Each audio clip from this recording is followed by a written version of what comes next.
Anna is really blessed. She's like, amen. I think let's make this a very last point of chat, Pastor Takalani. And I think I'm going to jump to the last. Marriage contracts and customary marriages are increasingly in public debate, especially after recent constitutional court developments. Now, from your perspective, when should couples be thinking about legally and practically before saying, I do? Is there such a thing as an ideal marital framework?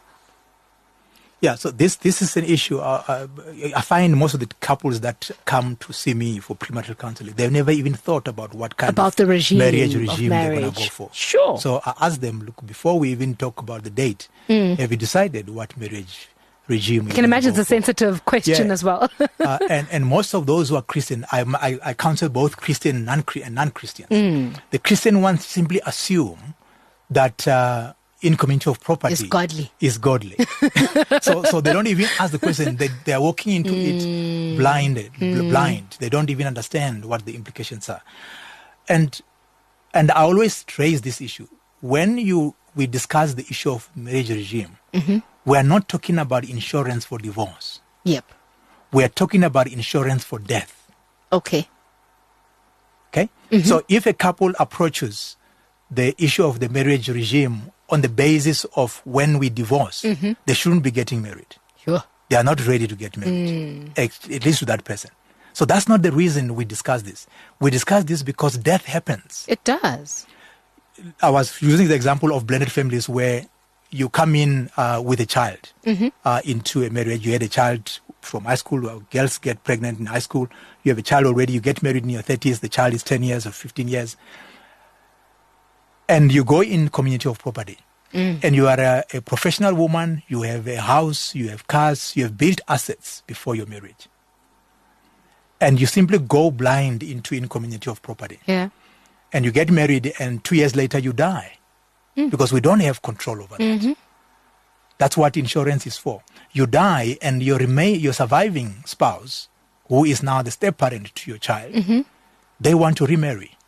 I can guarantee you most of the time, they will ship that child to your parents or your relatives, your uncles and aunts, who will not look after that child. And they lose the inheritance. And they will take all the inheritance because they are the surviving spouse. Yeah. And normally you find that people don't even have a proper will. They will take all of that and you'll leave your child at risk. So the marriage regime is about if you have dependents when you enter marriage and you have assets and you need to protect those assets for them in the case of death. True. You need to consider an antenuptial contract, for example, with accrual. Sure. I do believe that when you are married to somebody, what you accrue together in marriage must accrue to both of you. But what you do come into marriage with before you get married, if you have dependents, like parents who are old, who don't have anybody to look after them, or a disabled brother or sister or sibling that you need to look, that you are looking after, you need to make sure that in the event you die, some assets will accrue to them to look after them. That's what this is about. Sure. And also what the issue now is that people didn't understand that when you enter, for example, a lobola negotiated marriage, that you automatically marry in community of property. And there are so many people today who have signed antenuptial contracts after the lobola negotiation. And they're null and void. And they think but they don't have that. Yeah. They are married in community of property. That's what has happened. So I advise couples, before you send your uncles, do the contract first if you don't want in community of property. Yeah. Because once they sign those papers and say we have paid, you are in community of property. You can no longer change. Yep. You cannot opt out.